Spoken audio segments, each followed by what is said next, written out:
All right, what's going on, everybody? We got another edition of the Plus One interview. And today, Joey's here as always. We're all on Zoom today, and we have a special guest, Lynn Classical head coach, Coach Smith. How are you doing, sir? Doing well. Appreciate you guys having me on. Hey, thank you for taking some time to join with us. I know you guys coming off a big victory on Saturday over Malden, a defensive battle. Your offense just put up enough points to win it. But just first of all, I know there was a lot of excitement from the players on getting that win. Just for you personally, how did that feel on Saturday? Well, it felt great to get the first one done. It's been a couple weeks. We close versus Lawrence in that first one, lost in overtime, and then even the Medford game at 0-0 headed into the fourth quarter, and we fell apart. So it was definitely great to finally get the proverbial monkey off our back and get that first one under our belt. Yeah, go ahead, Joe. No, Coach, first of all, congratulations. Thank you. Know how much this means to you. And like you said, a couple of your games have been ridiculously close, especially that week one matchup, which had some flags and all that. Uh, Coming off this win, and then three of your next four games, if we're counting Thanksgiving, are at home, Manning Field and Lynn. What's the message right now? Like you said, that monkey's off your back. Is it just let's keep it going? Let's keep this momentum intact? Message is keep working hard every day and trying to get a little bit better each day. Like I've said numerous times, that's got to be our only focus is did we get better each day? If we do that, we'll feel really confident going in each week about where we stand. Mhm. And I think, that's kind of our motto right now is just keep chopping wood. And for you guys, I know there've been some injuries here and there. I know some the quarterbacks have been, they had some Yes, tons injuries. of them. Right, right, and you've had to make some adjustments. But how were those guys just able to step up? And each week, though, each week, you guys, when you had to put somebody in a new position or a new situation for them, because of the injuries, how did you like the way they stepped up and took that role that you placed on them? Yeah, a lot of guys didn't have a choice. They were just thrown into the fire. We had so many injuries, especially after the Everett game. Even the Lawrence game, we lost one of our best players in that game, Manny Mendez, for a couple games. He came back last week, made a huge impact in that game. Against the Malden, he was our player of the week for the Malden game, where he was all over the field defensively, as you guys saw. So we had five freshmen start at the varsity level the past 3 weeks, and that's never a good deal, for a varsity team to have five freshmen starting. But at the same time, those kids learned a lot. You got to give them credit for even stepping into the fire like that. And they all did a decent job for being freshmen and put into such a terrible situation. But we were decimated, especially on the offensive line, for about 2 weeks, where again we had to start two freshmen on the offensive line against Cathedral, and that's not a good plan. So we were glad this week against Malden we finally had almost back to full strength. We're still missing Wesley Pierre, big lineman, but we're almost back to full strength now, and that's going to be a blessing for us going forward. Hopefully, we can keep it that way, and we're over that hump of injuries that we suffered after the Lawrence game. Mhm. Coach, next up is Saturday, Tech Boston Academy, a team that doing some of my own little research for Saturday. They don't score a lot of points, but they're also not letting up a lot of points. Are you expecting kind of a slug it out, low scoring, tough game? What are you expecting? Yeah, it should be a tough game. Both defenses, on paper, have played well for the most part. So we look forward to it. Obviously Tech Boston's, I believe they're Division 8, but that you can throw the divisions out the water as we saw with Cathedral a couple weeks ago, and they're going to come in pumped up, ready to play. And our guys got to match that intensity, and I think they will. And like I said, on paper, it looks like a great defensive matchup. On offense, Tech Boston comes in with kind of a multiple single wing slash I pro offense on offense. So That will throw some challenges at our defense where we haven't seen a team yet deviate mid-game from an offense like they do. So, that'll be its own set of challenges for us is, they could flip-flop in and out of different formations and it's a totally different offense you're seeing. So um, we'll be ready for that challenge, and we look forward to it Saturday and try to get win number 2. Yeah, and October is such an important month for the season, because you want to start positioning yourself for opportunity to get a chance to play in the postseason, right? How important was it to start the month off with the win going into the next game because you wanted to get that good momentum going so you could string together some wins, due to these power rankings and how we get them weekly and stuff like that. Yeah, that was huge. Also, even bigger than that was it was a GBL game. So, one of your goals is always to win the conference you're in. And now that we're 1-1 in the conference, Everett don't count; they're independent. We have a chance if we win out to win the conference. So Mhm. that's a big goal of ours. Is even if you don't make the playoffs, you can still be GBL champs if you win that Thanksgiving game. Yeah, definitely. And you had so many guys that contributed in the game in the win over Malden. Kalunaski with his touchdown and interception. He also had a big catch to set you up for the first touchdown. Dylan Hun, uh, offensively and defensively, he had a big sack when Malden was Yes. in the red zone, and then he had another big run. And then Charles Washington to seal the game for you guys. Just collectively, those guys, how impressed were you with how they were able to execute and come up big when the team needed them to make the big plays? Yeah, it's great to see Kalu finally getting into game shape. He joined us late.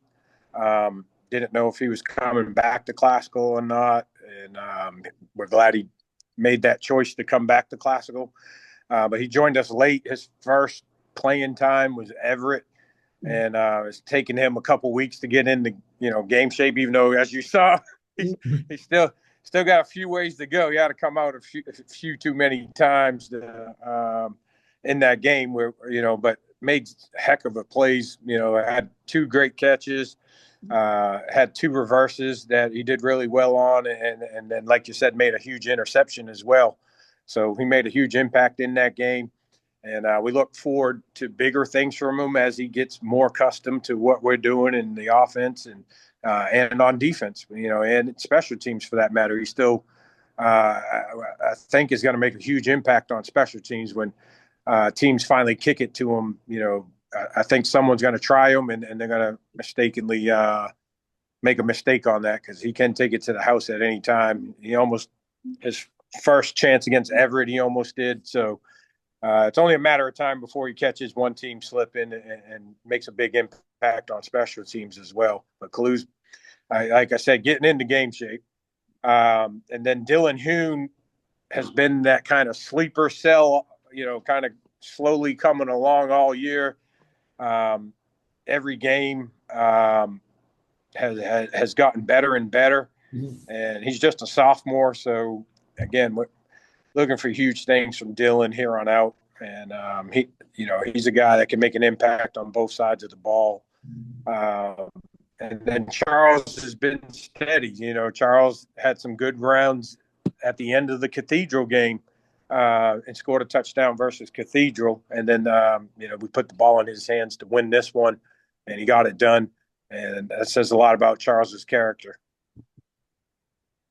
My last question for Coach. It's not really about X's and O's, but since this is, year number 1 with your alma mater, how have you been enjoying things? How's the job been treating you? And is it what you expected?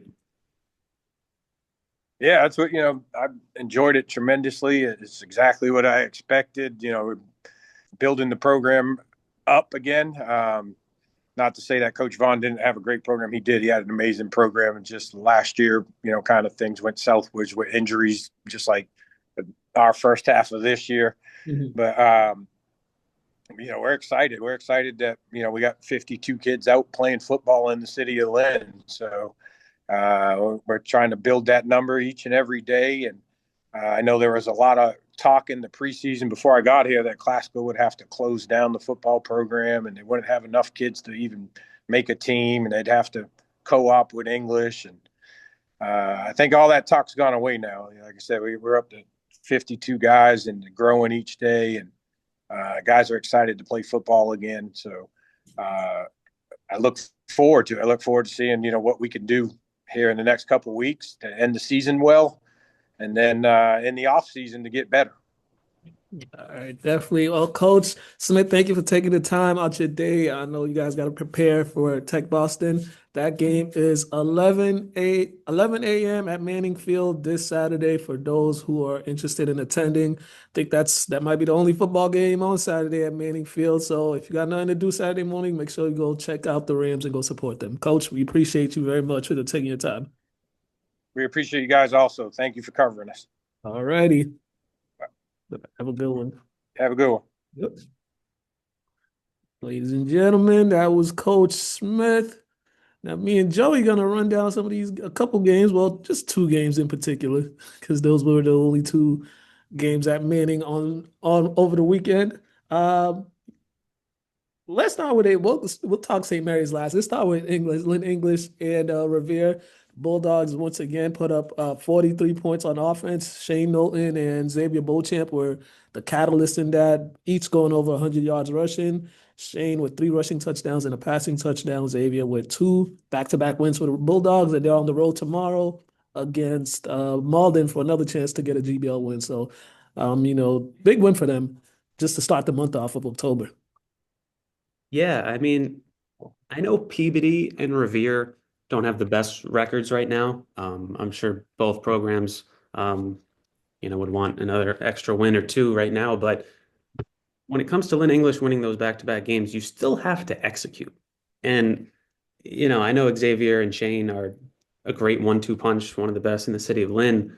But I'm just impressed that they executed, because sometimes you see those teams and you think, a team could underperform if they look down on an opponent and, Right. and 14-13, 14-10, something like that. Right. But English has taken care of business in 2 weeks. So I'm impressed what Coach McDonald and the Bulldogs have been doing. Yeah, and their defense too. They made some adjustments. Revere was moving the ball on them pretty well in the first half, but then the first half, but then the Bulldogs made some adjustments and they created 2 turnovers, a big one on their opening defensive possession in the second half that set up the touchdown that put them up 2-3 scores. So their defense came along during that game and played well. Absolutely, and they're well-rounded. I know there was the winless start the first few weeks, but now they're 2-2, I believe, right? Yes. And looking at the remaining schedule, they've got some more winnable games. And we just talked to Coach Smith. I remember talking to Coach Smith a few months ago when he was starting camp, and he just said he can't wait for Thanksgiving already. So not to get too ahead of ourselves, but I'm looking forward to that one. And that should be a good game too. Really impressed English offense, defense with what they've been able to do, especially coming after that winless start. Right, right. And a short week for them, but they go to Malden tomorrow at a 6 p.m. kickoff. All right. Well, probably one of the best games for a defensive battle that I've seen in a while. St. Mary's and Shawsheen Tech. Both of these teams, they could see each other again in the postseason, being in the same division. But man, this was a heck of a game. But Shawsheen just pulled it off at the end. Nathan Smith made an incredible play, probably one of the best plays you'll see from a wide receiver. And yeah, it was just one of those. You just got to tip your cap to Shawsheen. They just made the play that they needed to make, and then on the ensuing kickoff, they forced a turnover, and there you go. There's the ball game. Yeah, you mentioned, the postseason, the power rankings, they were, 3-6 or something like that while they played. Would definitely love to see round two. I'm not sure who wouldn't after that. And, talking to Coach Driscoll after, Mark Aboyne with the item team was talking to him. And Coach Driscoll didn't know the last time St. Mary's has lost 3 in a row. I tried to fact check and find a year, but I can't confirm it, so I'm not going to say it. But that's something that if there's a group that can get out of it, I think it's them, because they've had some winnable games there. It's not like they've been getting killed 3 weeks in a row. They had Gloucester, Bishop Fee, and then Shawsheen, so 3 very tough programs. So I just think, St. Mary's, don't panic. The Right. power ranking spot will be just fine, and I think they'll rebound. Okay. And they've been in all the games too. It's not like they've been in all the games. It's been like one or two score games. So they had opportunities in each of their losses to actually win the game, but it's just one of those things. Just things just didn't fall in their nature. And but if they want to take some positives out of this, their defense played really well for 3 quarters, like extremely well. They had a couple fourth down stops. They had a goal line stand. Their running game was really well in this one. But it's just one of those things. You just got to tip your cap off to the opponent. And yeah, that was what a catch. That's all I can say. I'm still shocked at how Nathan stayed in bounds and was able to get in the end zone. But that was just a heck of a play by that receiver. Yeah, and you mentioned St. Mary's defense. I don't think anyone's worried about that side of the ball. They haven't allowed many points when they have. They've been against great programs. Right. You got Jake Peterson down low, you got Tyron and Rowan running around. Um, I just think, St. Mary's, like I said a minute ago, don't panic, and I think they'll be just fine. Yeah, definitely. And then lastly, Kip Academy picked up the big road win against Hull 40-10. Offense stepped up. Defense on Control Fortes. I think he had 3 interceptions that game. Avion Pena over 100 yards rushing. Machado came back and he looked good. So back-to-back wins for the Panthers. Maybe now they could start hitting their stride and get things going because I know one of the things Coach talked about was getting those guys back on the field and being healthy. Yeah, it was a long bus ride home for Kip, but talking to Coach Rabbit on the phone, he was very happy. And this is a theme the last couple of years. Kip has started, 0-2, 1-2, 1-3, something like that. And then they just don't panic. They rebound and they do okay. So now they've got wins in 2 consecutive weeks, right? And Yes. we see the combination after Avi and Pena had those first few dominant weeks despite the losses. I think we were all waiting to see what him and Machado could do because Right. Eli Machado is such an athletic, great player, has been. So, yep. I mean, I got to say, I'm sure they're thinking just to keep doing what they're doing, and Coach Rabbit and company, I'm looking forward to seeing what they can do. All right, definitely. All right, and then you're gonna be at the English Malden game tomorrow, or is it Mark? Yes, Mark will be. I've got classical Saturday morning. I'm an early bird, so that's no problem for me. All right. Some coffee, unwind, and then watch some football. Yeah, Lynn Tech is on the field Friday at Manning. They have the game at Manning on Friday. They're trying to bounce back. They had a bye last week, so a lot of games around for people to catch. So we'll be there. Plug in any stories you got. Are you in the? Is Mark still in the lead? Mark's in the lead, and I dipped to third. So me and former sports editor Steve Kraus have some work to do to catch Mark Aboyan and Anne Marie Tobin in the predictions. But I'm not worried about it. Now that I'm down, I have to start kind of taking some gambles and doing different picks than Mark. But congrats to him, fair and square. And we've got, player of the week, team of the week. We round up all the games from different sports every night and tune in itemlive.com. All right. Make sure y'all tap in. Once again, that is Joey from the item. We're gonna get Mark at some point. We're gonna get him on. We're still trying. We're still trying, but we're gonna get him on before the season. That's by hook or by crook, he's gonna get on here. Joey, thanks again, man. Have a good one. Thank you. You too. All right, that's plus one. We out of here, folks.